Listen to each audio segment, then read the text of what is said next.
Hello, hello, hello, everybody, and thank you once again for joining us. We are once again here to have another national interview.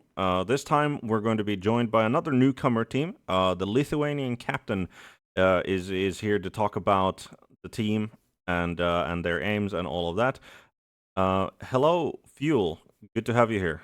Hello. Hello, nice to join you guys. Right. Um, we had another newcomer team previously. We had Canada make their appearance just yesterday. And as I said, there we're very glad to have EuroBowl as a tournament get bigger, more people coming in, and um, and hopefully you'll have a great time there as well. We're planning on it. All right. So normally, like with teams that have a little bit of an established history for EuroBowl, we talk about the sort of how they've been doing in Eurobowl and uh if their teams like veteran, like if many of the people have been to previous Eurobowls, but since this is the first one that Lithuania is joining, I'd like you to talk a little bit about like first yourself as a sort of like Blood Bowl coach, your history, what kind of a background you have, and then like the background of the rest of the team, like whether they've been like going around Europe, to international tournaments, like getting that experience, or are you mostly like been playing inside Lithuania? I would say mostly I played in Lithuania Hmm. because essentially I started, ooh, uh, I don't know, about 15, 14 years ago. But it was on a local league, Hmm. uh, and we had a really strong league. When I started, we had a 32 people league in a small town, not even the capital of our country. Hmm. Hmm. So that was amazing. But sadly, after I would say 2 or 3 years, it just died out for some reason. A lot of people left and everything, and then I only played like fumble. And after that, I had about 6 or 7 years of abstinence from Blood Bowl. And one day, I just thought I have to get this thing going again because it was so nice to play. It was a really nice game for me. Stressful, but nice. Uh, so I started a local league again. We got about 16 people at that time, and we kept going. So it kind of revived here. So I'm like a commissioner or whatever you call it Hmm. in our town or basically in country. So at that point, we were only playing leagues. We had one in my town, Kaunas, Hmm. and another one in Vilnius. Hmm. They had about 16, I think, as well players there. And the first time we actually thought about going to a tournament is when we saw EuroBowl in Poland. Ah, yes. So yeah, everybody got really excited because it's close. We can drive there, Hmm. Hmm. so everything checks out. And then we had a how would you call it?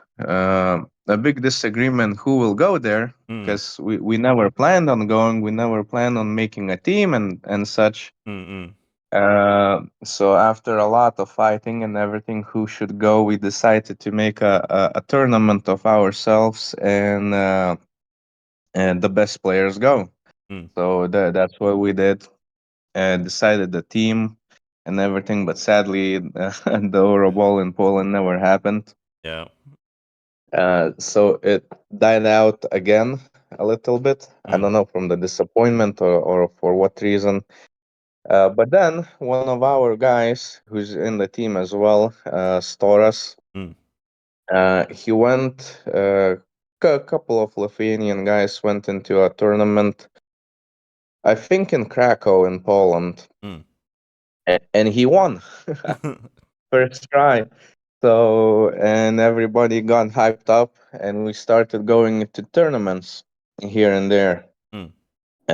Mostly we were in Welsh national tournaments every year for 2 years now. Hmm. Planning on going next year as well. And That's how it started with tournaments. The people went into the World Cup, so it's the first major one. I had to skip it Mm-mm. because I got me and my wife got my child. Uh, so Yeah, there yeah, was just no way. yeah. Blood Bowl might be a fun and nice hobby, but I think that might be slightly more important. Yeah. Yeah.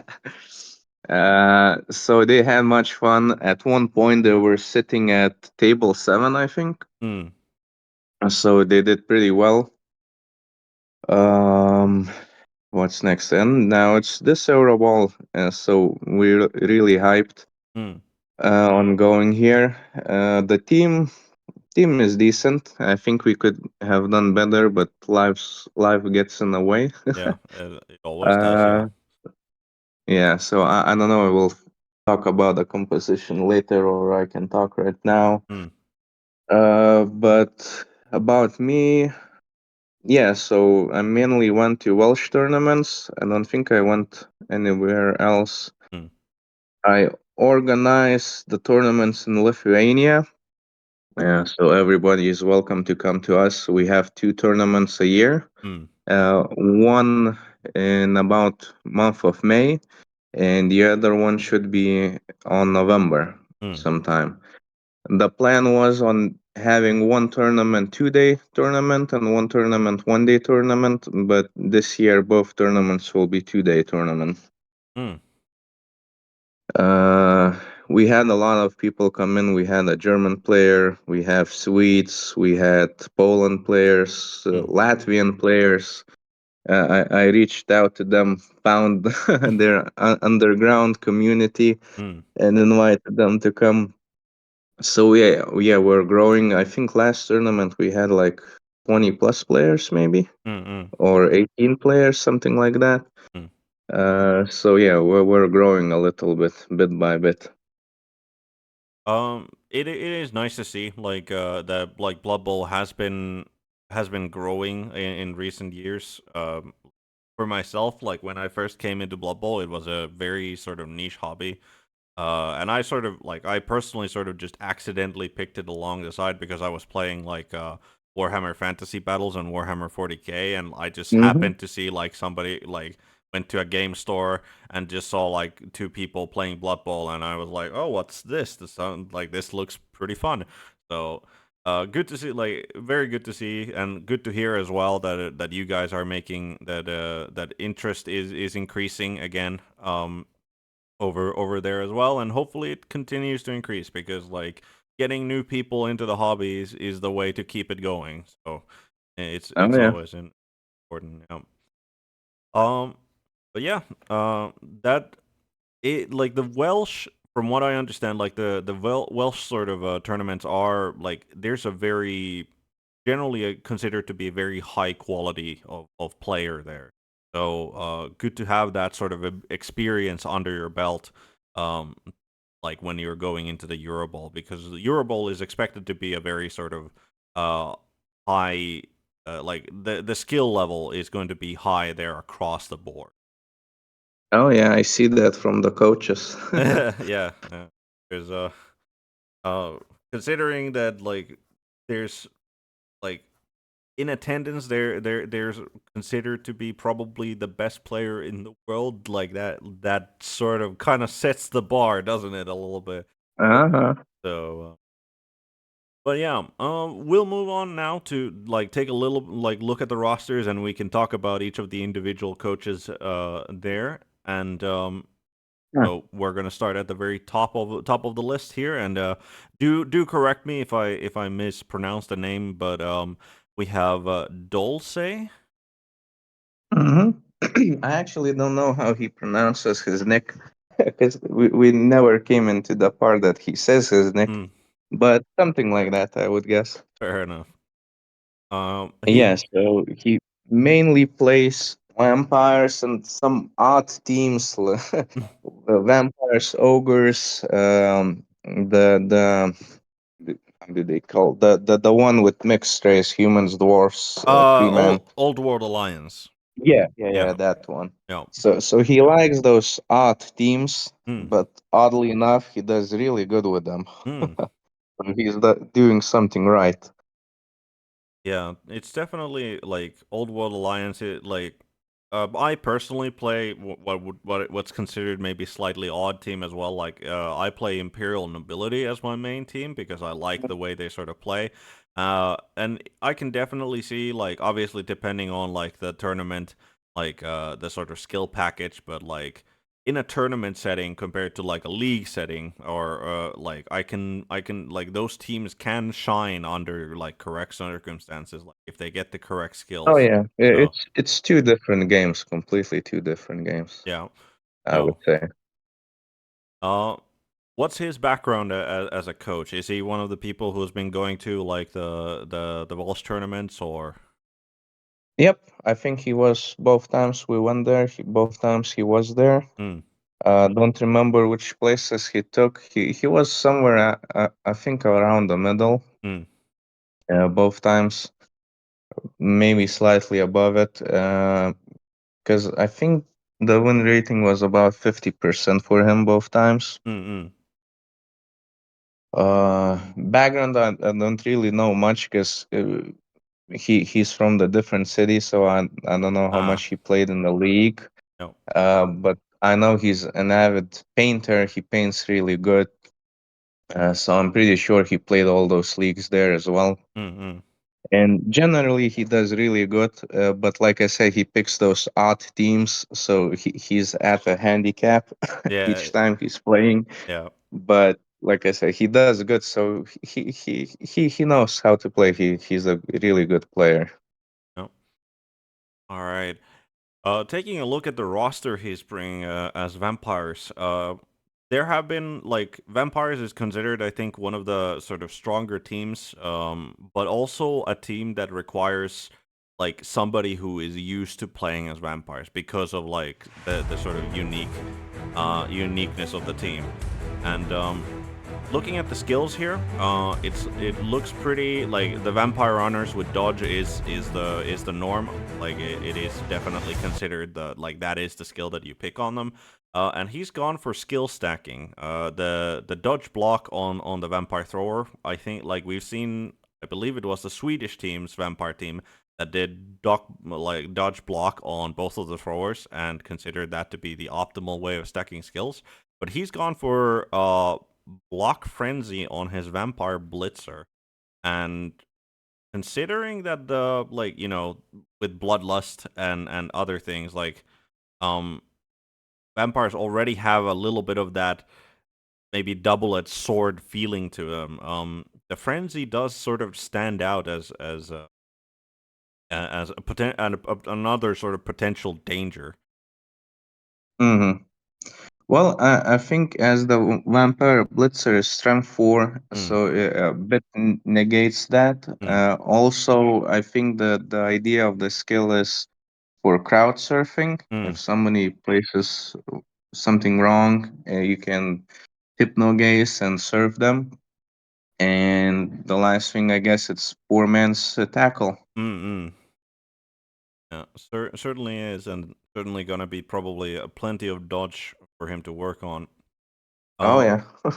but yeah, having the like four rerolls, 3 assistant coaches, one apothecary, and then obviously plenty of rolls to go around. Um, looks like a very sort of solid vampire team. And as you said, like the hypnotic gaze is going to be a big thing of like on any vampire's sort of like game plan. Also, at this point, do want to say shout out Almic85 who just followed. Thank you very much. Hope you enjoy the content. But yeah, vampires are one of those like there have been teams where like a captain like where we've been discussing during these interviews that wanted to bring a vampire team but just didn't have a player that felt comfortable playing them, or and there have been teams that have said that like they see the value of vampires, but like they've been kind of sort of turned off, I guess, by the you know, just like how easily it can swing the other way if the bloodlust start going wrong. Was there that sort of a consideration for the team, like of Lithuania, on whether like vampires are something that you just wanted to have on the team as a race? Well, we didn't like considered a lot of races like who will pick who. Hmm. Most of the time, we just picked the race the coach can play with and Hmm. played before Hmm. and knows how to play. It wasn't like first we choose races and then coaches choose the races. It was the opposite. The coach just chose what he plays. Hmm. Of course, if somebody would have picked goblins or something, I would say to reconsider. uh, but this guy, like I said, he knows what he's doing with vampire, so I trust him completely, Hmm. and I'm pretty sure he'll do decent with them. All right. Always good to hear that a captain is confident in the coaches that long. All right. Moving on, we have Flax True. Um, he's bringing in humans, and not a team that we've seen too many of. He's bringing in Ogre with guard, 3 guard on the blitzers, tackle mighty blow, and leader on the thrower. So he's got 4 rerolls, but no Apo.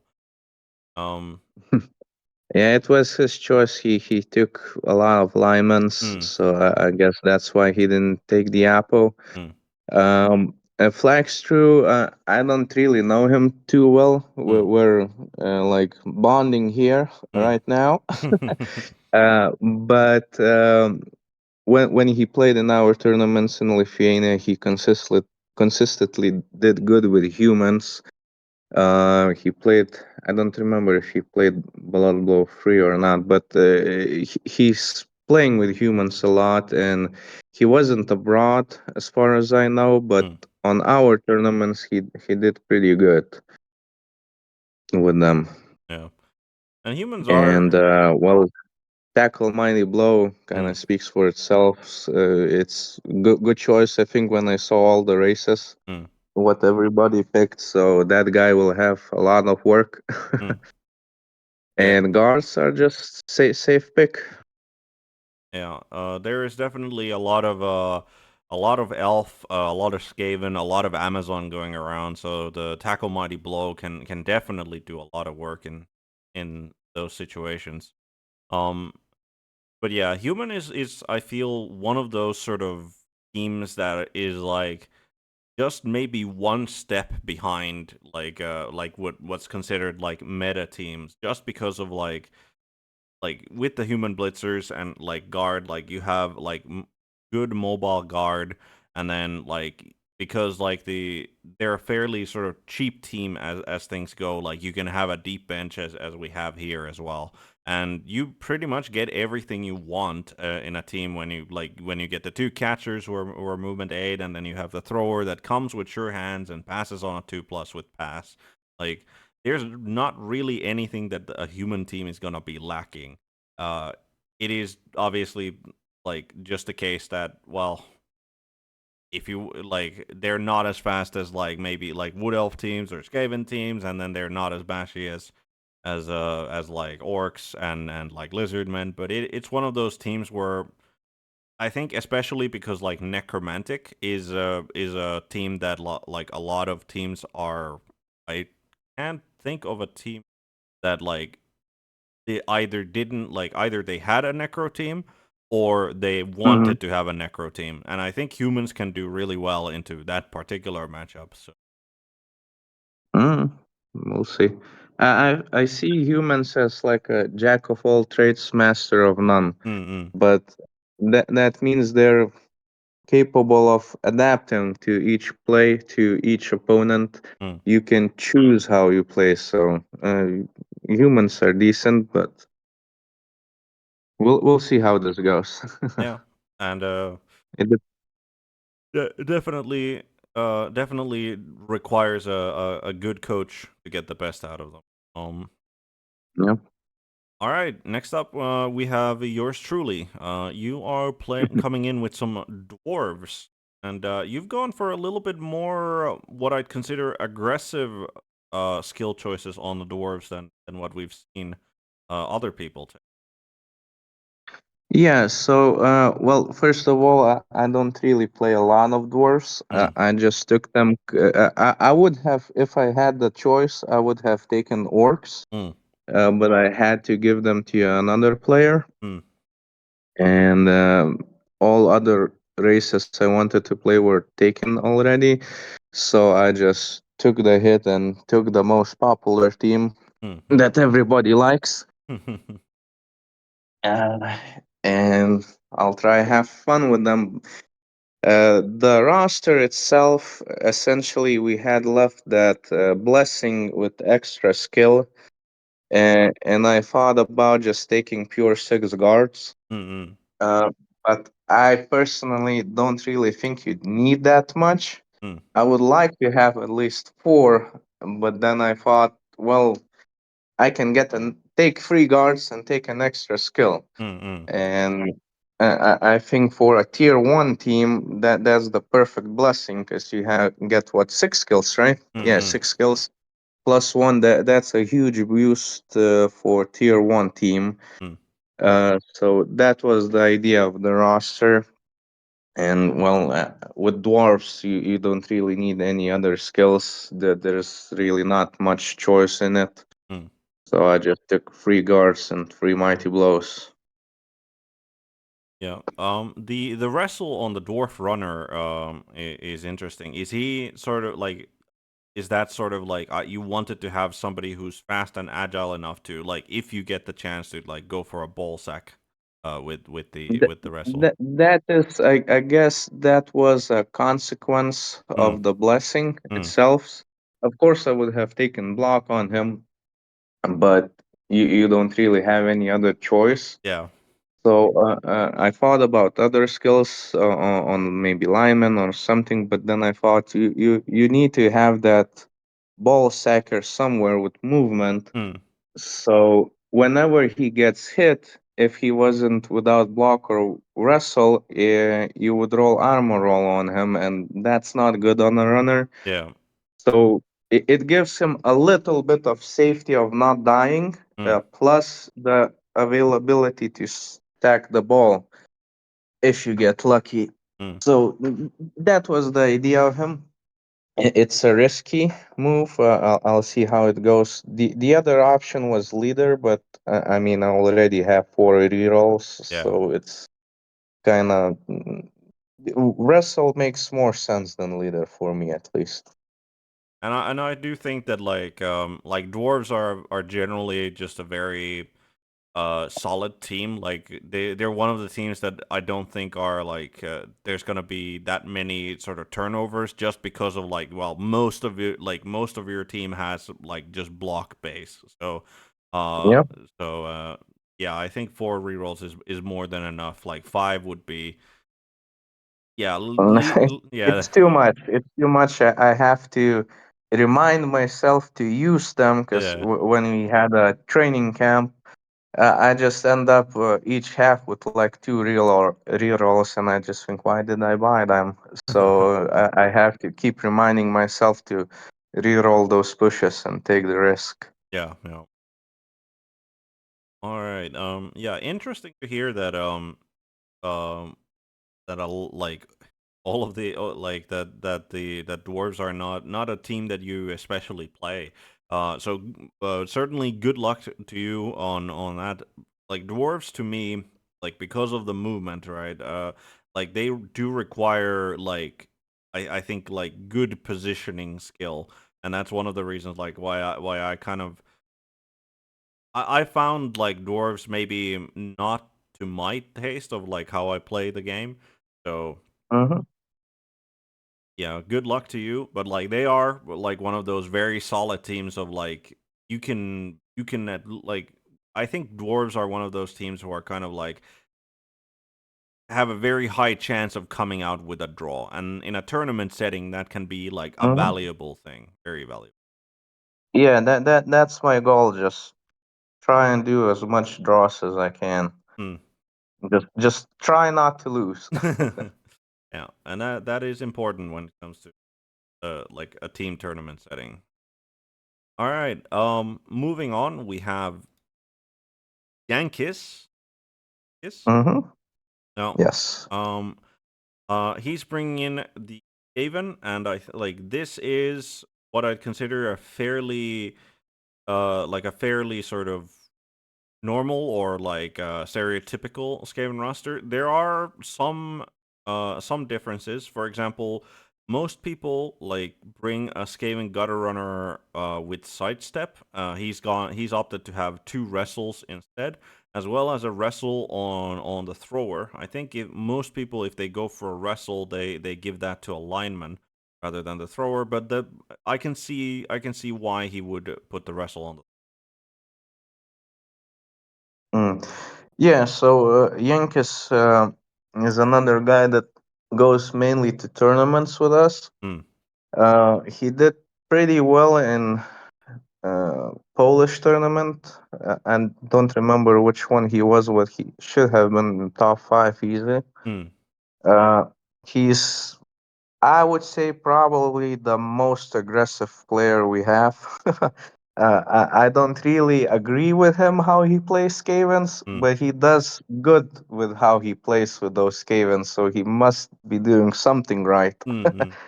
with them. So yeah, he plays really aggressively. He doesn't try and save those gutter runners. I mean, maybe that's the consequence of tournaments. Mm. Because resurrection, you don't really need to worry. You don't really need to worry about SPP or anything like that. So Yeah. from like second half, you can just give Red Ogre a gutter runner and just don't worry about it. Yeah, yeah. So yeah, he's aggressively plays. He that and those skill choices, I think, shows that. Yeah. Yeah, And again, I think he took the blessing of extra skill, yeah. so that's why those skills are a bit different. But it doesn't vary too much. I guess he just got an extra skill Mm, for the thrower, and the idea why it's thrower not lineman. mm, I think he came to the same conclusion as I did. To better have a little bit safety on the thrower than nothing at all. mhm. Makes sense. Was there ever consider like one of the things that I would personally consider was uh instead of having three rerolls, like change one of those to an apothecary, and then like a leader on the thrower would be like you get that third one in. Mm. I think that was one of the options, but like I said, he plays aggressively. Mm, He always says, "I have four gutter runners. mm, That's more than enough." mhm, So that was the idea why he didn't took the apple, mhm. because the main players he has four of them, and he said, "I only need one." Fair enough. And yeah, in that sort of situation, like just having that one extra wrestle, like does help out if you're putting a lot of pressure on the opponent. Like just getting like knowing that you can always have a wrestle, like in a good position to maybe exploit some gap. Yeah. All right. Mm, yeah. But yeah, like Skaven is one of those teams I think that like if you're a very like aggressive coach, like Skaven is going to be like one of those teams that like can really work out for you just because of the gutter runners and like Rat Ogre I would consider to be like one of the best big guys if you want to go full on aggression with. So Mm-hmm. so yeah. Yeah, certainly not like most Skaven coaches probably are from the more aggressive end of the spectrum of like how they like playing Blood Bowl. All right. Um next up, Mankits. Mankits? Monkeys. Mankis. All right. We have Dark Elves and yeah, this one looks about as expected. Uh block wrestle for the witch elves. I personally definitely prefer to have block wrestle. We have seen teams that have gone like full wrestle on the witch elves, and then 4 dodges on the blitzers. No assassin, no runner, just full on lineman, and then 1 assistant coach. Yep. Well, Menkis is our shining star. Hmm. He's putting Lithuanian name out there. Uh, really, really good coach. One of the best coaches. The Welsh tournaments I mentioned that we won there. Hmm. We went to Welsh 2 times. Both times he won it. Hmm. Then he won Blood Bowl 2 Chalice, I think it's called. Yeah. Yeah. Yeah. And he's super solid coach. I mean, I would say the best in Lithuania and really at the top Hmm. in the world. Hmm. Hmm. So yeah, he used to play Wood Elves, but now he transferred to Dark Elves, and man, oh man, he plays great. Hmm. Yeah. Dark elves are definitely uh one of the like out of the different elf teams, like dark elves definitely seem to be like at least most captains have been considering them to be like the best in the third of like if you can get an elf team in your team, like you take a dark elf. Um Oh yeah, for sure. Because the Dark Elves would have been one of the team I would like to play, hmm, but I mean, I can't take it from him. yeah, yeah. He's the first guy who chooses the team. No. But yeah, like I am slightly curious to know like how this roster is going to do because like I personally like the runner as a piece just because like I feel that it gives that one extra thing that like the team can do with like at least he passes on a 3+, right? And then Hmm. like he's also movement 7, so and like dump off can, especially like, in a matchup, say the Skaven, right? Like dump off is one of those skills where like, okay, you can get a blitz on the ball carrying runner, but like, well, the ball is not going to be on him if you go for it. So it can come in quite handy. So I definitely like it, and considering like the sort of meta that we've been seeing, like we've been seeing a lot of Skaven, we've been seeing a lot of Wood Elves, we've been seeing a lot of Amazons. Um, like an assassin can do very well in the meta that we're seeing in the tournament. So him not bringing in either is a very interesting sort of variation to the Dark Elf roster. Yeah, I think we didn't expect that many Amazons, that many Skaven. We thought maybe there will be a little bit more bashier teams, Mm-mm. and that's why he didn't pick us. At the first time we went to Welsh, I Mm, think there were bunch on bunch of dwarves. mm, So if he would have picked the assassin, it wouldn't have done much. And this is kind of way completely different. And there's only like what, four dwarf teams yeah, and a lot of Amazons. So yeah, it might have came in handy, but the way he plays, I don't think he would have used it too much.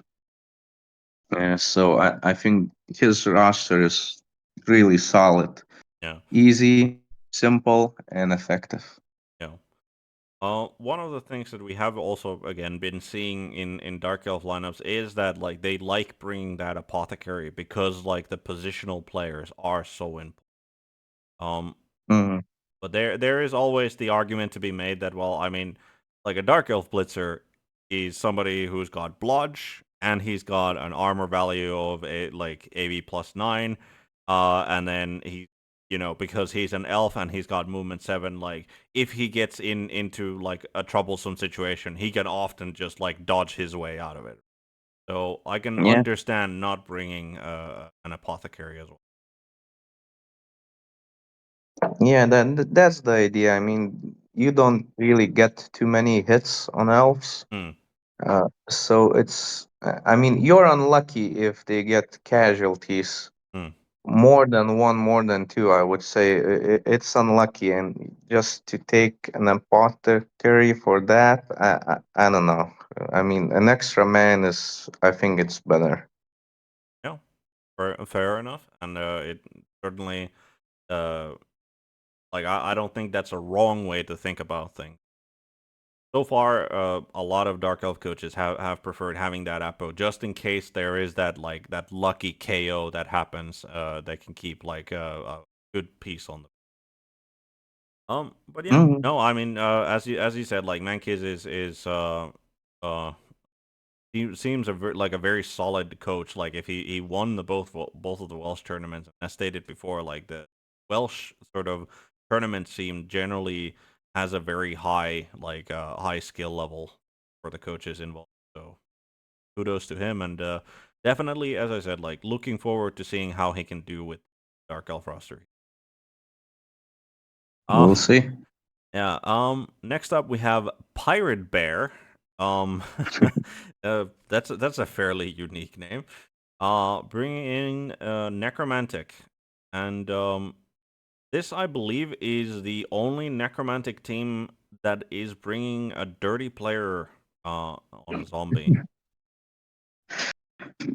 Yeah, so Pirate Bear, I would say he's the coach in our team Hmm. who made the most progress until EuroBowl. Hmm.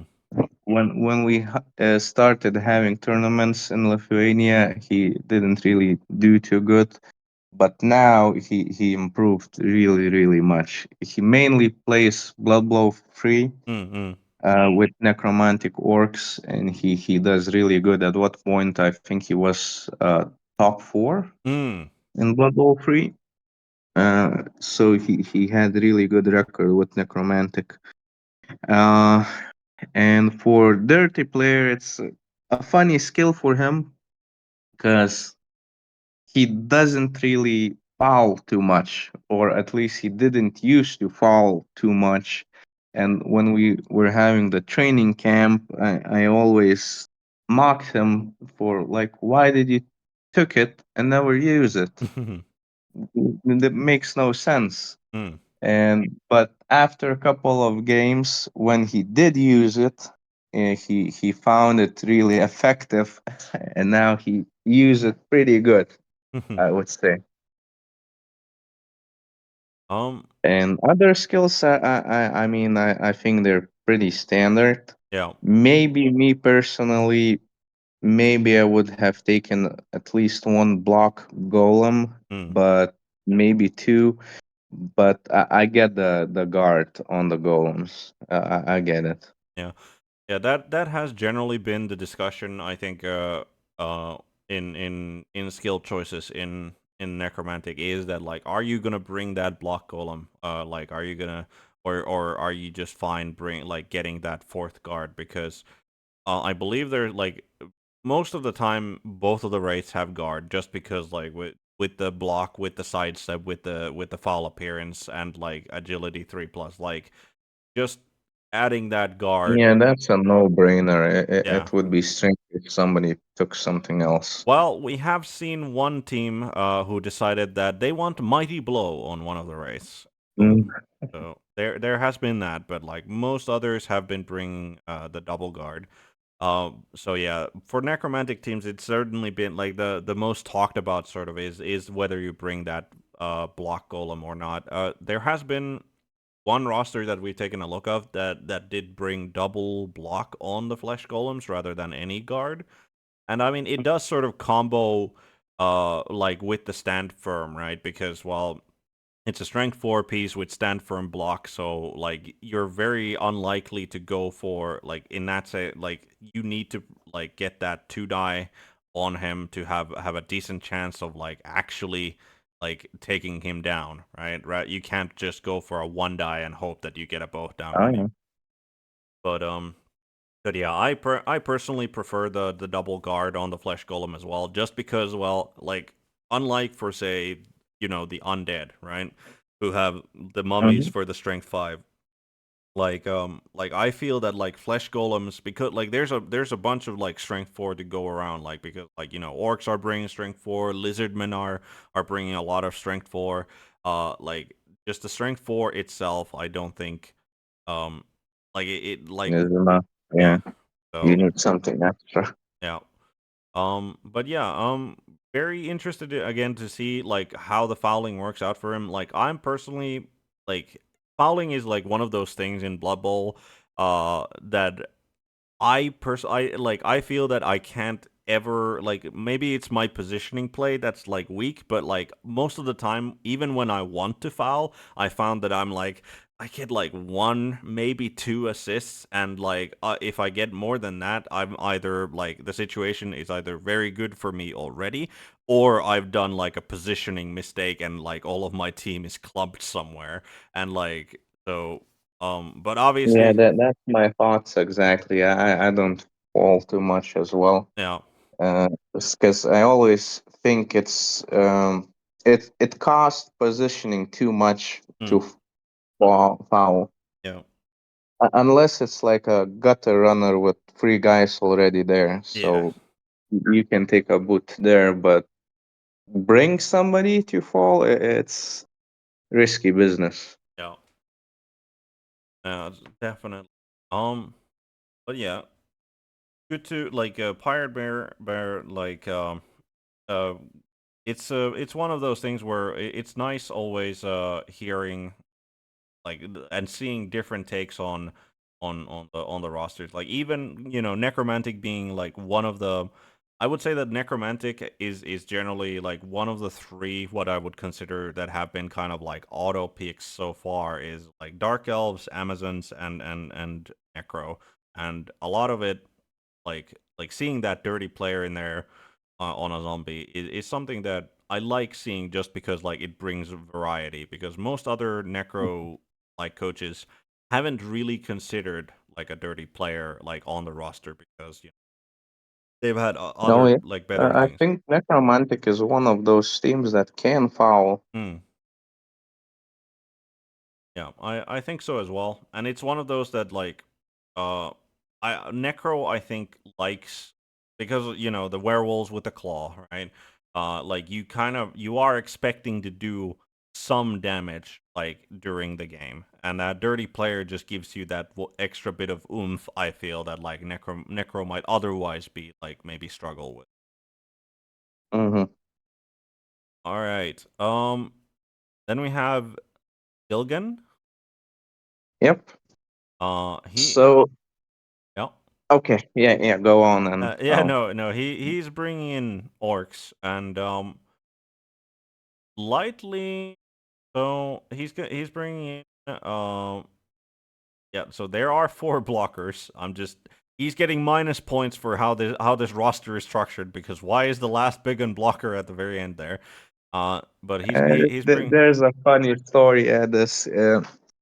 Well, first of all, Silgan is the youngest player we have here. Mm, He's about 14, 15 years old, I think. okay. And he's son of the last player in our team, Staros. Mm, Um, uh, Originally, he shouldn't have been in our team, but plans changed for one of our players who should have been played Wood Elves. mm, He couldn't come in, so he's like last minute pick mm, because he was coming here to Greece either way with his father. mm, So we just took him, and his father dislikes rosters that are scrambled all around. mm. Like you said, he gets minus points.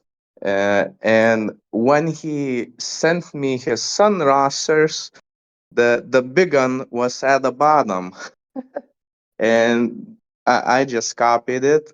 I know he would have disliked it, but I put it like that. And when he saw, why did you do it? Fair enough. But yeah, glad to hear that. Like he's getting in on the hobby very young, at like 14, 15, as you say.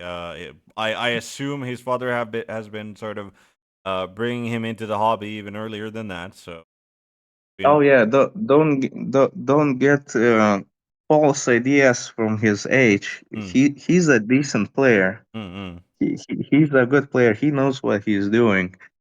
Maybe lacks some experience, but he's not completely new. yeah, yeah, absolutely. Um, so looking at the roster, this is fairly like what I would consider fairly standard looking orc roster. Most orc rosters have not been bringing the troll with them. And that explains why there's two goblins and just one orc alignment rather than an orc thrower. Um, and he's bringing an Apo as well with 3 rerolls. But like the skills themselves are as expected. I feel of a like a regular. It's a very solid roster. Has enough guard, has the mighty blow, has the tackle, and then a couple of blocks on the blockers. Just like it is, just like orcs are just such a good solid roster. Yep. And this is the team I would have played Hmm. if I had the chance. But we had a lot of changes in the team, to be honest, because I think like 3 or 4 players changed Hmm. in the course of registration. So I just gave it to him because it was either orcs or chaos dwarfs. Hmm. So I thought orcs are better for him for his play style. Um, and yeah, I would have done it a bit differently if it was my roster. I would still take the troll for the tournaments. I think troll is. I mean, you have enough money to take it, Hmm. Hmm. so it's a good block piece in the center Hmm. just to go around. Um, I get the roster without the troll, but then you just have too much money to spend. I don't really know what to do with them. Hmm. So the big guns, yeah, that would be exactly what I would pick: 2 blocks, 2 guards, Hmm. blitzers. Oh, and I would have gotten the thrower. Hmm. I know everybody dislikes Mr. T, Hmm. but I don't know, the sure hands. I think it helps a bit. Hmm. So that's what would be different for me. And for the blitzers, well, one of the guard of the blitzers guard will go to the thrower block. Hmm. Um, and I wouldn't have taken mighty blow. I would have taken 2 tackles. Hmm. There's a couple people in Lithuania that hates when I do that. Says it's a useless skill. Mighty blow is better. Frenzy is better. Hmm.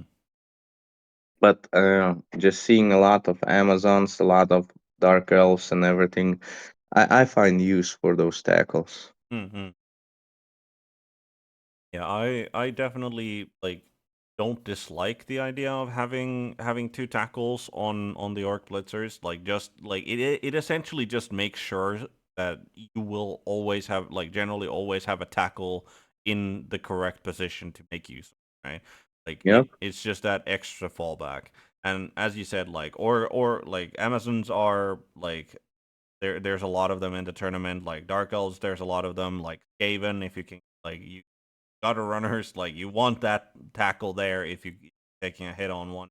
Um, Same thing with Yeah. Then there's ghouls. yeah, I think like top pick races. I think top 6, top 8, or mm, something.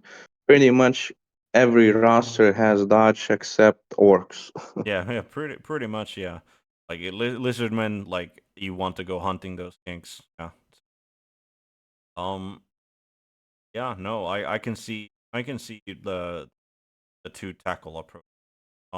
It is interesting to hear that you take the like block on the thrower. And go like drop the orc blitzer guard for it just because of like the orc blitzer guard just seems like such like I get like I'm not much of an orc coach myself, so maybe Hmm. maybe that's why, but like it just seems like one of those things that you just go like when you take out an orc roster and you like slap things into like just like put like all right, these things always go in the orc roster, and an orc blitzer with guard is like just one of those things.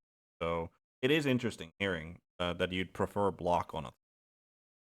Yeah, my idea on not picking guard on Blitzer, I get the movability of it, Mm-hmm. that you can dodge out and move him where it needs to be. But if you need to do a dodge, I think you're doing something wrong because I really dislike those 3+ dodges with orcs. Yeah. Um, so that's one of the reasons I don't pick. And the other one is he would give that guard to like most of the time to the big guns, and big guns don't really need that extra 5 strength most of the time. No.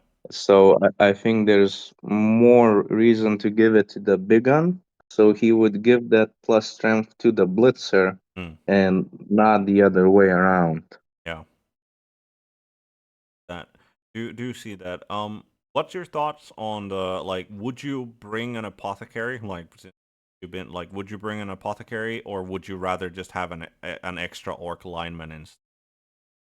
Yeah, I wouldn't bring in a pocketary as well. Mm, It would be one, I think 11 orcs, and the 12 would be the goblin just for the one turn touchdown. yeah. All right. Well, good luck to Silgan. He might well be probably the youngest coach like going into EuroBowl, and as I said, like it's always good to get new people in and like and hopefully he'll stay in the hobby for many years to come. Oh yeah, we hope so. We have high hopes for him. All right.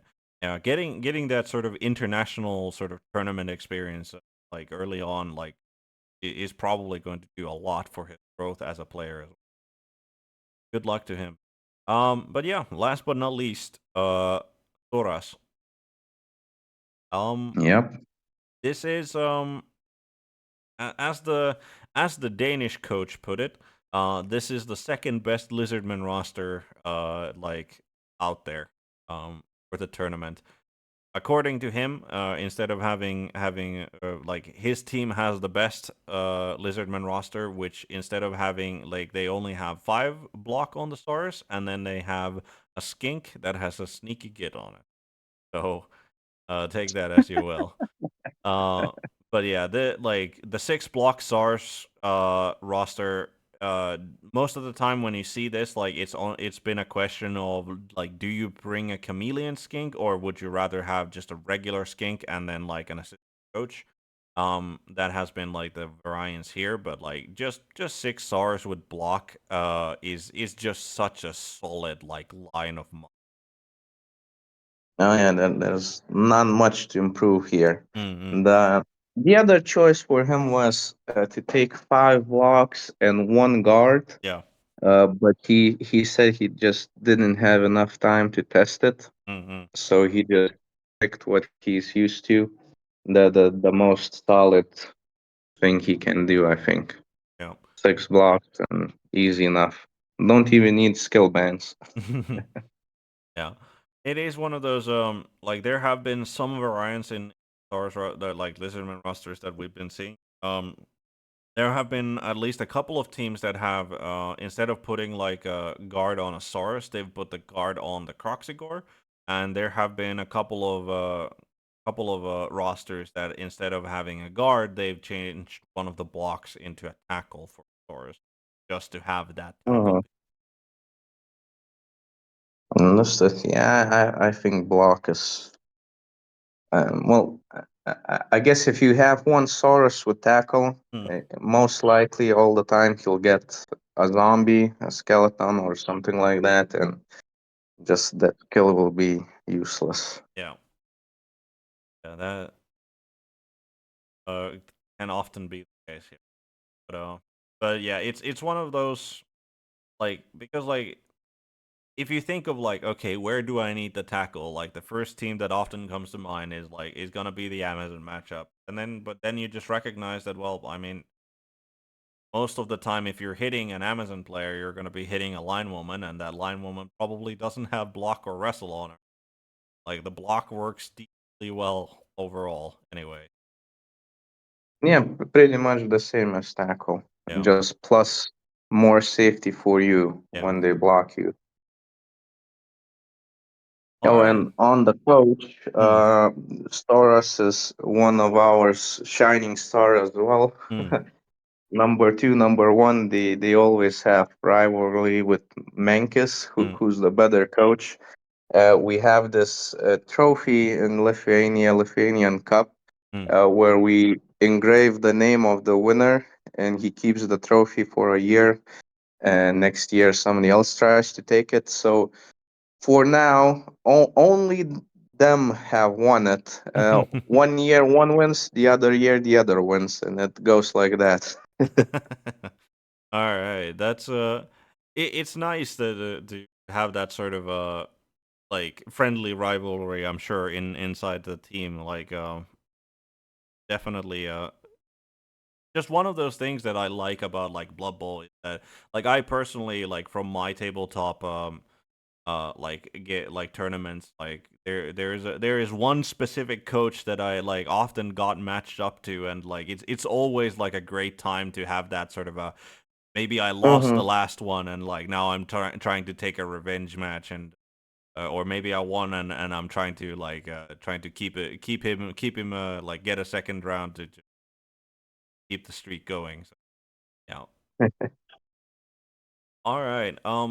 Having gone through all of the teams, what would you like say is your is the thing that you're aiming for as like as the Lithuanian national?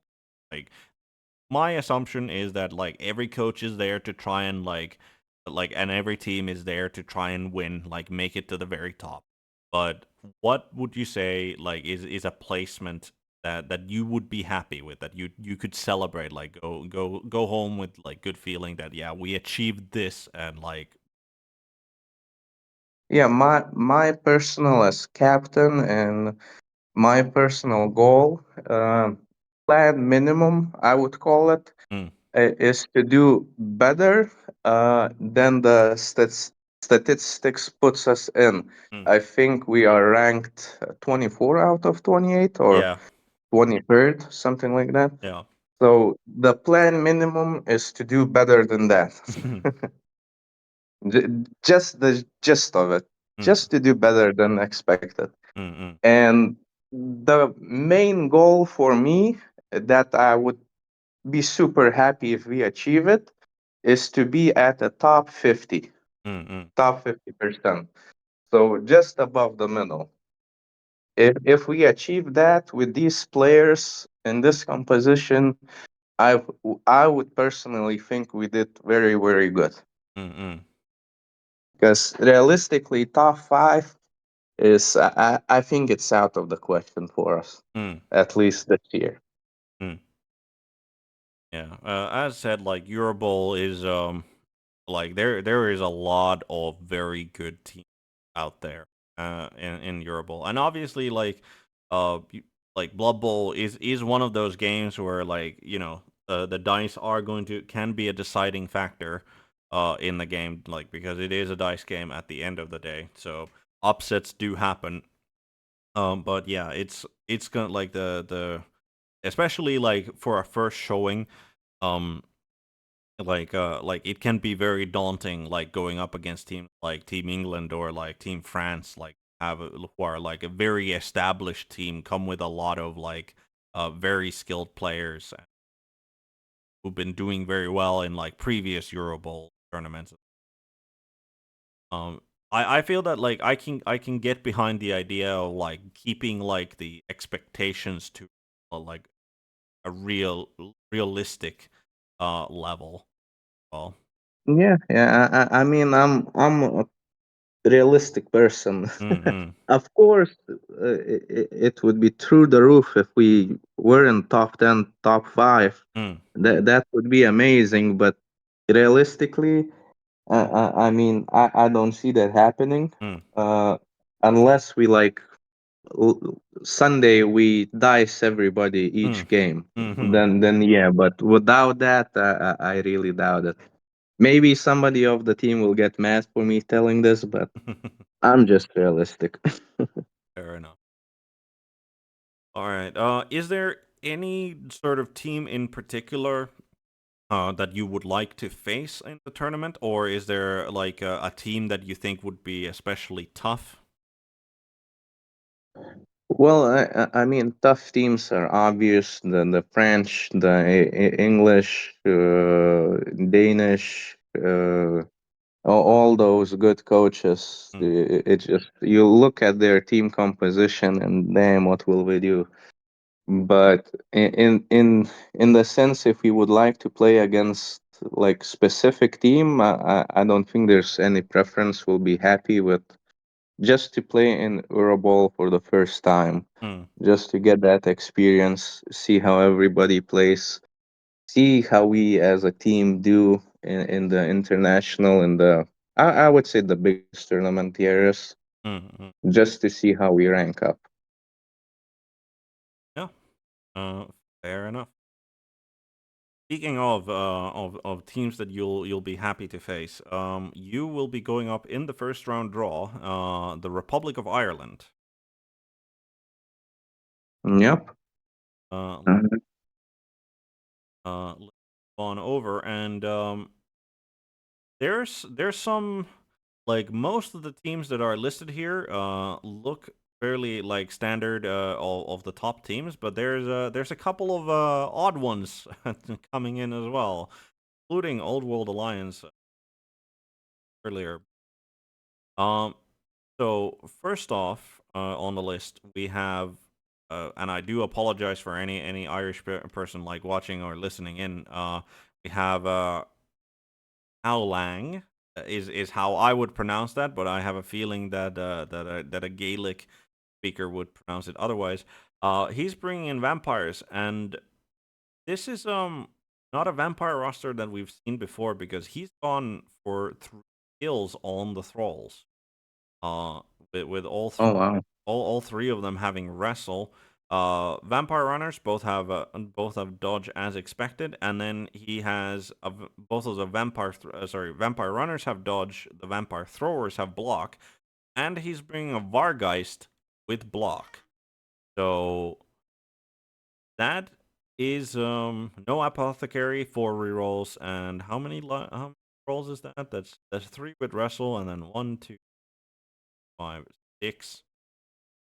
So that is a deep bench and quite a bit of like very interesting roster from vampires, like different as well. Like Vargeist is not something that many vampire coaches like seem to like bringing. Yeah, from our coach who's playing Vampire said that he just doesn't see a reason to take Wargeist. Mm, He thinks it's a liability. mm, mm, So it will be interesting to see how their matchup will go. yeah. Um, definitely like and the fact that like there is no like the at least like one vampire blitzer has been, I think, in every other vampire team there has been at least one blitzer. So not having any um is also an interesting. Um Well, I mean, you have the Wargeist. I yeah. assume he'll be blitzing with him Yeah. every time he gets a chance. Um but yeah, so uh his first round matchup, uh how long? Yeah, Yeah, so versus it is, Dolce, yeah, it our yeah, vampire mirror. all right. Um I mean, that's certainly going to be an interesting matchup because, like, a lot of the talk around vampires has been the hypnotic gaze in particular is a skill that like many like other teams can like struggle trying to defend against, right? Because it is just like such a universally like good um good skill to have. So a vampire against vampire matchup is I mean, like the Vargeist can do, I feel, a lot of work against the thralls of the other vampire. And as you said, like the like the Vargeist does like vampires are already kind of swingy as a team because of like the bloodlust and have those Hmm. bad turns, and then you put like the Vargeist on top of that, who brings that extra instability. So yeah, Yeah, it will be a strange matchup. We'll see. Who I guess that if our teammate takes out the Wargeist, mm, it should be one-sided from them. But if the Wargeist does a lot of damage, I think that will be the deciding factor yeah, here. If the Wargeist works, it will work. yeah, If not, I think they'll struggle. yeah. Um, all right, moving on. We have Cow Dog, 09, with Old World Alliance, and this is what a roster. So obviously bringing the Treeman, like you would well, there's some argument to be made whether you bring the Treeman or the Ogre, but I think I'm personally like I would bring Treeman time. Troll Slayer, nothing on him. Blitzer has guard. The two blockers have guard. Tackle on the human Blitzer. Human thrower has leader, and the catcher has block. He's bringing in one halfling, three human linemen. He's bringing in the mighty Zug as a star player. Two assistant coaches, one cheerleader, and just the one reroll, no Apo. So he's two rerolls overall. One of them tied to the leader on the thrower. Uh, Yeah, I think it's a very risky roster. yeah. Mighty Zug is a good star, but he's not the deciding factor who wins. He's a like a I would consider him like a troll. Hmm. He just blocks away Mm-mm. more safely than a troll. Yeah. I Right? mean, He's no Griff. I mean he can't play the ball. So and I don't know this team for me. I looked at it a couple times without the block dwarfs. hmm. I don't know the brawler. It's kind of strange for me. Yeah. Yeah, no, I've that's definitely something that I personally like. I've played the Old World Alliance on like Bubble 3 online, like a couple of games, and like like the dwarf blockers in particular, because like they don't like obviously in a ladder and league format different beasts, like, but just the fact that like they have neither block nor do they have tackle, unlike the the dwarf team linemen. Like they got brawler, which is situationally useful of a skill, and then they have arm bar, which is like almost never like comes up. So And whenever it would come up, you just forget about it. yeah, it is one of those sort of like, oh, they had that skill. Oh, it's actually getting used. This like, well, this is a day, I guess. Um, but yeah, I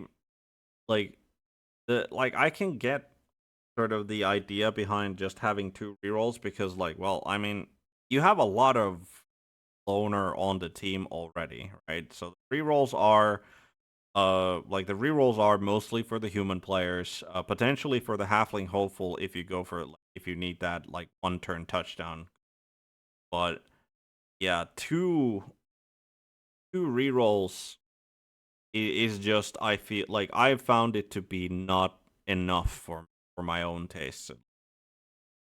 Yeah, for a team that's lacking skills, Yeah, essential skills, yeah. I think it's too little. So he is going up against the Lizardman. Yep. I I mean, I can't really see a world where that matchup wouldn't be Lizardman. Yeah, I agree. I think it should be one of the wins we'll get Mm. here. Even with the mighty Zug like coming in and like having three guard on the team, I just like the wall of Saurus will probably um like probably still be able to outmuscle like the tree men, the mighty Zag, or at least if not outmuscle, then just like keep them in place. And like it essentially like for the Old World Alliance have a shot of like winning. I think they need the tackle blitzer to do a to lot do of the work. work. Yeah, like get into those skinks and really like hurt them. Yeah, this is the situation when I talked about the orcs. Mm, It's like the guard is good, but at this point I would prefer it on the tree man because I think there's no point in blocking the tree man, mm, but you can block the guard dwarf that doesn't have block and is strength free. yeah. So I mean I think he'll have a hard time using those guards. I mean, I guess the like at least for the Old World Alliance, like the good thing about facing the Lizardmen that well, the Saurus, uh, if they're dodging away from the Treeman, they're probably ending up on the ground. There is at Yeah, least that dimension. I can't like I would expect the Old World Alliance to have an uphill. Um. yeah. Honestly, I would just prefer a plain old human team Hmm. instead of all world alliance. I just don't. I think the human team does everything better than all world. I can definitely. All right. Moving on, we have Danton, who is a coach that I personally have had. Like I've never met him in person, I don't think, but I have at least like I have faced off against him and his teams online several times, and he's a very good or coach, in particular. He knows what he knows what he's doing here. He will get minus points. Well, no, he doesn't get minus points, but like, why does he have the orc lineman for most of the time an afterthought? Like, why are they at the top of the roster, Mike? Um, but yeah, he's gone for certainly a different take on skill allocation on the orc team. 2 blocks, 1 guard on the biggins. One of them like doesn't have any skills on them, and then just 3 guards and 1 tackle. Um, 2 goblins, thrower, apothecary, 3 rerolls. I mean, I can't say Oh I. yeah, no troll. Yeah, no. I think if you don't take the troll, why would you take the goblins? Just then I don't see a reason for goblins. Well, he can foul with them, but you start with essentially 10 players and a goblin on the pitch. Yeah. It's already not good, I think. Um. Well, at least that's my idea. Mm-mm. And I mean, yeah, it's like certainly stacking like 3 guard on the blitzers as well. I find a little suspect. Um. I mean, I get that like again like having the guard on the blitzers means that you have that mobile guard like mobile for an orc team, right? But I don't know. It just feels like like 3 guards on the blitzers. It like seems like at least one too many. I feel could get hmm something else there. Yeah, I would agree. A mighty blow or even a frenzy, Mm-mm. I think would be better. Just to have that little bit, either like with the mighty blow, just that little bit of extra, because like you're looking to brawl, you're with orcs regardless, right? So just that little bit hmm of extra punch there, or the frenzy, like to threaten that like those sidelines if people get careless. Yeah, I would agree, but obviously, as I said, like Danton is a very good orc coach from like what I've played up against him, and like I'm sure that he knows what he's doing. So like, and if this works for him, then this works for him. Um. Yep, and he got a good matchup for those skills. Our human player. Ooh. Yeah.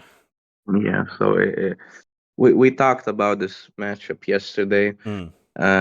So Flax True is a bit nervous. He thinks this will be an uphill battle here, Mm. Mm. which I pretty much agree with. I mean, I do feel that like even though like humans versus orcs has been like one of the sort of like in many I think like Blood Bowl starting blocks, like that's the sort of classic matchup that you often see. Uh, Yeah. but I do think that, like, generally speaking, like the orcs just like they just have the upper hand in that matchup. Like, sure, the humans have their like movement 8 catchers, like with, but yeah, the orcs just outstrength you. They will outbash you, and you're not that much faster as a. So yeah, I can definitely understand the human cook being thinking that tough matchup for him. Um, then we have Gorgoroth, who is bringing in Shambling Undead, and it's a little bit of a departure from what we've seen of other of Undead, because he does not have any skills on the mummies. Neither of them has any skills on them. He's bringing double guard on his blitzers, bringing 2 block, wrestle, and sure hands for the runners. 1 assistant coach, 3 rerolls, 4 zombie linemen, and 1 skeleton line. There was another. I can't remember which team it was, but there was another team that brought an undead that didn't put any skills on the mummies, and I'm not sure how I feel about that. I'll be honest. Yeah, it's the same trend for me, like I talked previously. I think the guard on the mummies Mm, would do much more than the guard on the whites. mm, Because I mean, the white itself sometimes needs to get that guard from somewhere, mm, and if he's close to mummy, that would be provided. But right now, mm, yeah, I mean, if he likes the 3+ dodges to risk it, maybe, but. I don't know. I would prefer those guards on the mummies. yeah. And then there is also the question of like, uh, do you really need all of the ghouls to have skills on them? Like, I get wanting like a ghoul with block, and I get wanting a ghoul with wrestle. I think those are pretty staple for undead ghoul. The sure hands, I understand it. Like it just gives you that extra, like you don't need to waste any rerolls on pickups, and like in case of any enemy strip balls, like it gives you that extra security. Like I can understand taking that skill, but like I think I would feel better to just like I don't mind having one of the ghouls have like not have a skill on them, and instead like move that skill over just to have like at least one guard.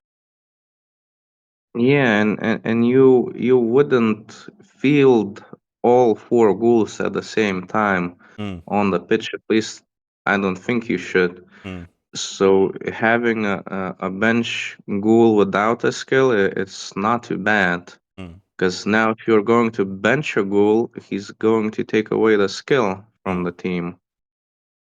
And if you're putting all 4 on the field, it's risky, I think. It's Definitely. with what? 2 mummies, 2 wives, 4, that's 8, and then only 3 zombies. Yeah. I would go, well, max, I would go 3 ghouls on the pitch, I think. Yeah. It's probably gonna like on defense. It's probably going the sure hands who's going to be kept safe and sound, but it's one of those like he does come with the 3 rerolls, right? Like on the roster. So like the sure hands, that's why I call it like a luxury skill. If it was just 2 rerolls, then the sure hands I think would be more pertinent of a skill pick on a goal. Um, but yeah. So he is matching up against orcs. Let me see. Yep, the orcs. So our youngest player. We'll see if he manages to catch those goals. Then Mm, that tackle on Blitzer will have to do some work here to get those runners. And I think this is where he'll struggle with the guard blitzers, mm, with guard whites. He can just, our guy can put black orcs against them, and that guard wouldn't help a lot. I mean, instead of blocking the mummy, he'll just block the guard white, Mm-hmm. and that's it. But if the mummy would have the guard, he couldn't easily block the white. And then I I think that's my idea how it should work. Well, we'll see. It will come down to the positioning, I guess. And I mean, I think this is one of your orc roster is going to be more of a challenge to the undead than perhaps other orc rosters because they are bringing in the troll. Like just having that, like somebody who has also that strength 5, right? Like, especially when the mummies don't have skills. Like just having like the two, like a mummy have to stare down a troll like for an entire uh half is a potential like thing, and then like that's really like with then the 4 biggins, like they can deal with the one mummy that also doesn't have a skill. And like I think the orcs are um I think yeah, as you said, like if the tackle does work on the ghouls, I like obviously the ghouls are very important to undead teams regardless. So if they get taken out, then like the undead are going to be struggling anyway.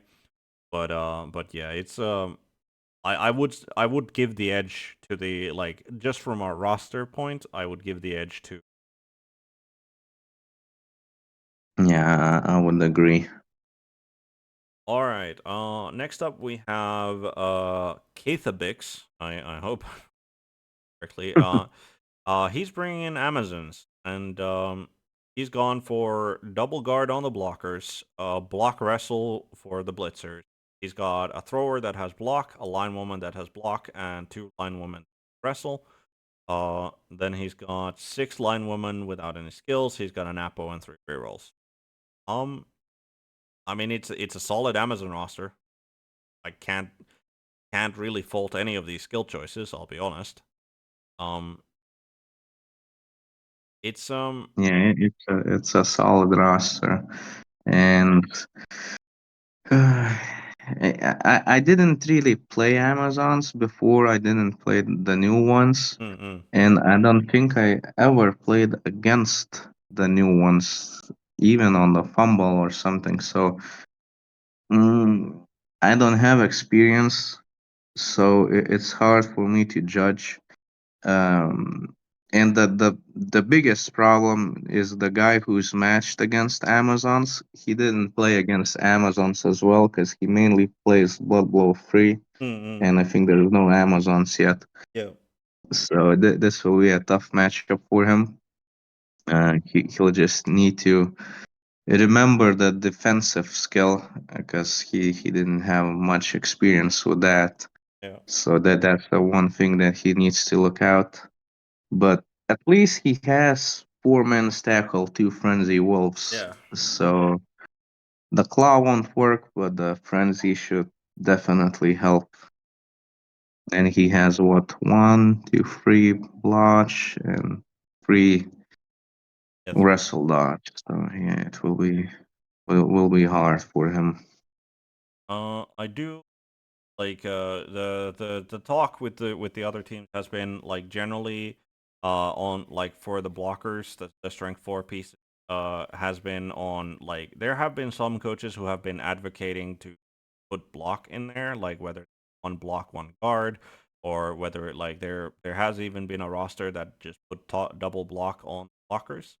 I personally think that like just like the 2 guard is necessary for like how I would probably play the Amazon. Uh, and yeah, like the guard also combos with the fact that they can defensive skill. So Yeah, and that's a really good combo there. yeah, um, Plus, they're strong 4, so you yeah, can't easily just block them out. yeah. Like it is just like even on paper when you see that strength 4 comes with dodge, comes with defensive, comes with guard is just like that's a very, very solid player and an annoying player to try and deal. Uh, Yeah, and especially Necromantic will struggle with that because yeah, they're mainly strength 3, guard doesn't work. So if he keeps the Jaguar Warriors in the middle somewhere, Hmm. there's realistically no way for the Necromantic guy to easily block them. I would give the edge here to the Amazon team against the Necro, just because like Necro also just I don't feel that like they don't do that well uh against like the mass dodge that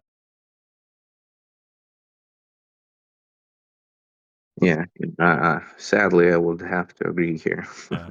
And I mean that's the thing is like with the like Amazon blitzers also being movement 7, like they're not that much slower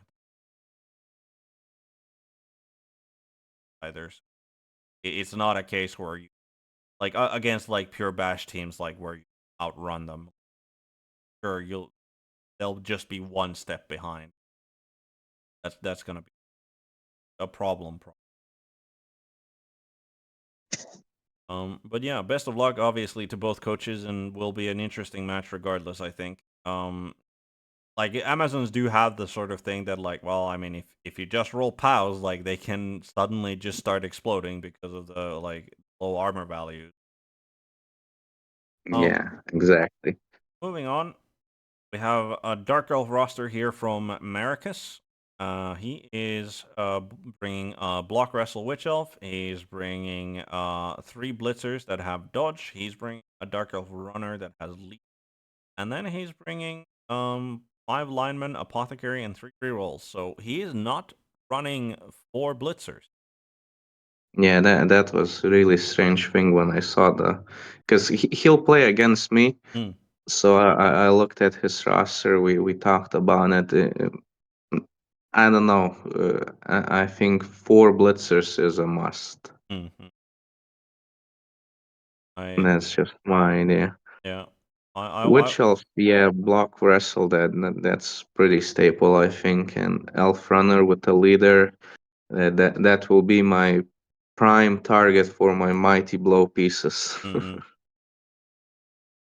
I am slightly curious about like that because like he's already running 3 rerolls, so he's like now with the leader that's 4. I'm expecting him to be like very aggressive, I think, like because like that I feel that that's the way that you should play as an elf if you have the 4 rerolls, is that you should start taking like more risks just because you can spend multiple in a turn, right?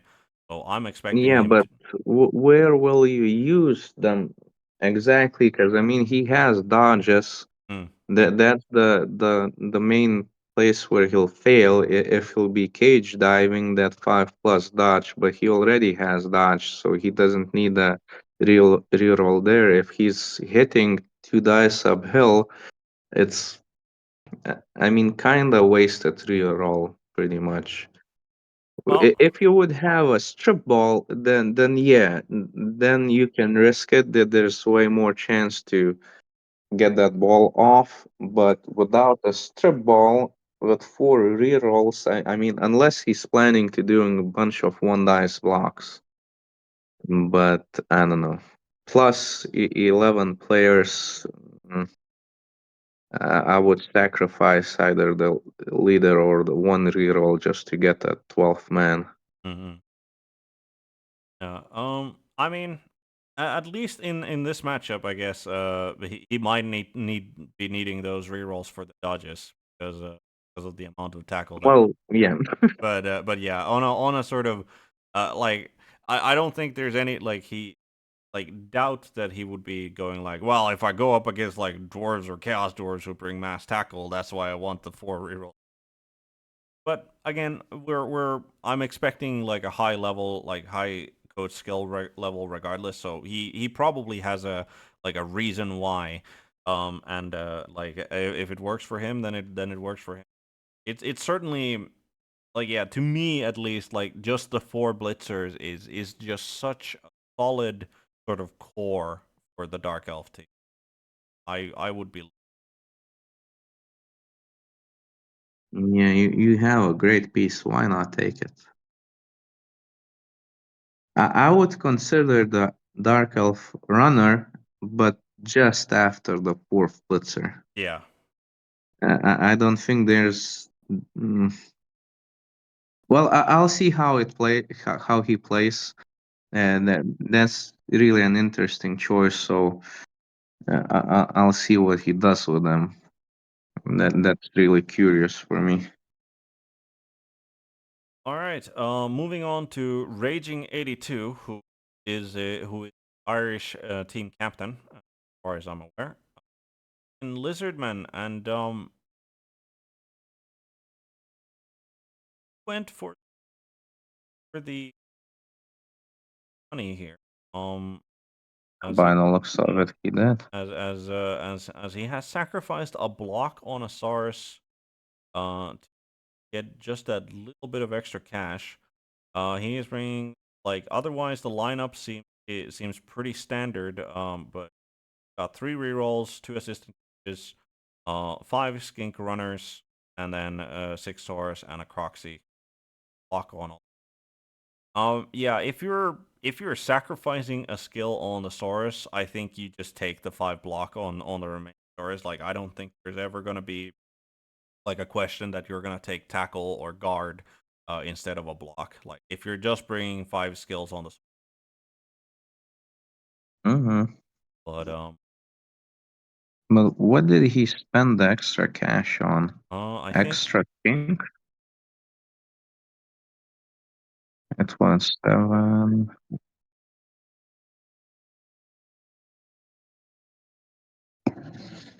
Hmm. Well, then that's a strange one for me. I think the 6 block Sauruses are way better. it certainly does feel like a more solid team. I mean, the And skinks, he had 2 assistant coaches. yeah, I would upgrade at least one skink runner to the chameleon. no. Yeah, I mean there have been people who think that like getting the shadowing and on the ball is not worth like paying 10K for that and then like lose one move. But I personally also prefer to have like yeah, It's situational, but I mean, I see where you could use it. mm-mm. And it's not like movement 7 is a lot slower than movement 8. Yeah, yeah. It's still a lot of movement. I mean there is a like obviously like the Saurus I'm sorry, the Lizardmen team do need those skins on the field for them to have like a realistic chance of scoring anything. Like I can see the logic of wanting to have like the extra skink in there to just really make sure that you'll have at least somebody who can handle the. But is that worth dropping a block on Chris? Yeah, Who that's dicey. going up again? Um, going up Skaven, I against think. the Skaven. Um, in that particular matchup, like the extra skink is I feel not that bad because of the Skaven are one of those teams that I think is one of the ones that are good at sniping at the skinks. Like Yeah, um you can't hide from Skaven. He'll reach the skink one way or another. yeah. So in that particular matchup, like the skink is probably might be more valuable than a Saurus would block. But then again, it's also like if the Saurus start removing the Skaven, that's the block certainly helps with that as well. So yeah, it's gonna be a very interesting matchup, I think. Um, can't really I'm not much of a lizard coach, and I'm not certainly not a Skaven coach. So um, Mhm. but yeah, it's I like Well, I don't. my guy had some luck against Lizardman Hmm, before with his Skaven, so hopefully he'll pull out a win here as well. But it's going to be a tough match for him for sure. But I think he has all the skills to make it. yeah. And like realistically speaking, unless the Skaven team like just falls apart. Like Lizardmen are one of those teams that like they're probably not going to be reaching those gutter runners like to try and hurt them. So it is it is going to like and yeah. So I would give maybe a slight edge to the Skaven in this matchup. It's gonna be very tight. Um, Yep. and then last but not least, we have Ray.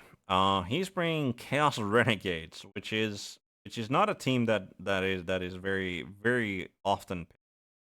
Um, Yeah. Do you know how many coaches chose uh, uh, House Renegades? I believe this is the second Chaos Renegade team that we've seen on the interview. Um, but Mm-hmm. I think that like might have been it. There might be a third one, but Mm-hmm. I think it was either two or three total. Understood. Yeah, Yeah, it's a strange team, strange team for a tournament as well. yeah.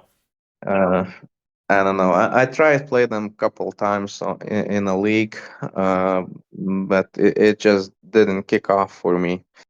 But I mean, the skill choices, he's really going to try and bash everybody up. Lock Juggernaut Juggernaut. claws. Yeah, guard on the ogre, which makes sense. And then then in a complete sort of twist to that, he decided to go for the blodge on the dark elf just to have like a reliable ball carrier and horror. I think so. Um, but yeah, this is also a very different looking roster to the other Chaos Renegade roster that like the I think the Chaos like I believe it's been a while, but I believe the Chaos Renegade roster that we saw um decided to go slightly different route because they brought in what's Lord Borak, yeah. They brought Oh in wow. Lord Borak as a like another strength 5 piece on the field. So Yeah, it's almost like you would be playing ogre team just with good linemen. yeah. But yeah, Yeah, I but putting all pretty much all skills on the big guys, that's very risky. They're unreliable as is, but now you're risking losing the skill as well. So, and uh, he's matched against our best player, Dark Elf. So it's going to be a tough matchup for him, I think. Unless the Claw Rat Ogre mm, does his work in couple turns, then our guy will be in trouble. But I don't know. If Bash doesn't go his way, he'll have a hard time, I think. no. And I mean, he doesn't really have this team just does not have an answer. Not really. Sure, he can push them around with the rat ogre, and like he does have the frenzy. Obviously, but it's probably not going to be enough. Like to dark elf. Obviously, like your dark elf team is bringing like there are a bunch of like unskilled linemen, but generally speaking, if a dark elf team like loses one or two linemen, it's not gonna be the end of the world. Yeah. Plus, he has one on the bench. So. Yeah, yeah. One assistant coach, one cheerleader, two dedicated fans, and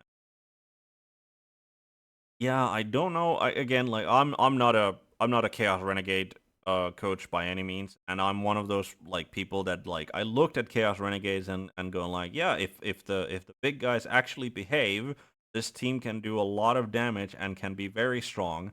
But then you're gonna have those turns where the ogre goes bonehead and the minotaur refuses to because he's not doing the blocking, and the rat ogre has to like hunt someone to actually do anything.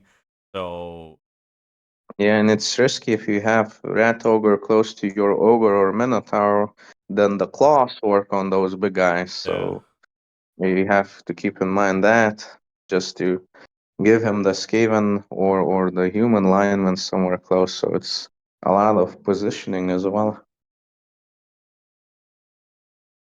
But yeah, I mean, Chaos Renegades is definitely one of those teams that like I think like is not considered like a top tier meta pick by any means, and it is one of those things that like I would say that it's probably one of the heaviest that can swing like one way or the other depending on the like vampires is probably also up there like just because like bloodlust and like hypnotic gaze mean are doing a lot of like rolling um but yeah, I think Chaos Renegades is probably another one. If they roll good, then they can beat up any team that they come across. And then if Yeah, they do, yeah, I agree with that. yeah, yeah, Dark Elves definitely like a tough matchup. Chaos Renegades, regardless, I think of roster. But yeah, all right, that's all of the first round draws and matchups done and dusted. Is there any sort of a final word that you would like to say about whether it's like for like your own thoughts or like for the team or anybody who's listening and watching this? Well, it was a pleasure that you actually invited us, the first comers and such. It's really nice. I would really encourage everybody to look at Lithuania, our tournaments. We have couple top tier coaches here at our place, so there's always going to be a challenge for you guys. We have couple mediocre players, so don't be afraid of the top tier players. And yeah, we have tournaments, two tournaments each year, May and November. I'll make a note of the next tournament in November when I come back from the Greece, so keep a lookout. You're always welcome. We're a friendly bunch, and yeah, just let's have fun this weekend. Hmm. Absolutely, great sentiments to have, and uh, thank you for making time again. Like I know that every team is going to be busy with the EuroBowl like closing in. So glad to have you here, and hope like I do wish you good luck in the tournament.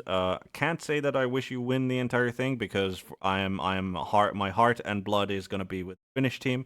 But I certainly hope that you have a good time and you'll be able to come to future Euro Bowls, and you're get you know, uh, even if you go up against tough opponents, I'm sure that you're gonna be picking up like valuable lessons and experience for the team. Yeah, yep. That's why we came here to learn, to see how everything works. And like I mentioned before, I think my plan is to try and win the hosting rights Mm, next year to see more people come in Lithuania. mm, Because I think if more outsiders come in, then the stagnant players that are a bit lazy in our country will try and move a little bit more and play with us a little bit more. mm, mm, Because I know for a fact there's a lot of players in Lithuania. They just need that little nudge to start again. mm. Absolutely. But yeah, best of luck with your efforts, and I will be this the because Twitch unfortunately doesn't keep these sort of things like around too much. I will be uploading this YouTube as well, so there is a playlist where you can find all of the interviews that we've done. I think that this is probably going to be the last interview that we're doing for EuroBowl, as I said, like the tournament is closing in, and I wouldn't want to distract people that are doing their final preparations. So thank you everybody for watching. Once again, thank you for being here and talking about your team, and hope everybody enjoyed. And as I always say, good day, good afternoon, good evening, good night, good morning, whatever happens to be the time of day for you. Have a good one.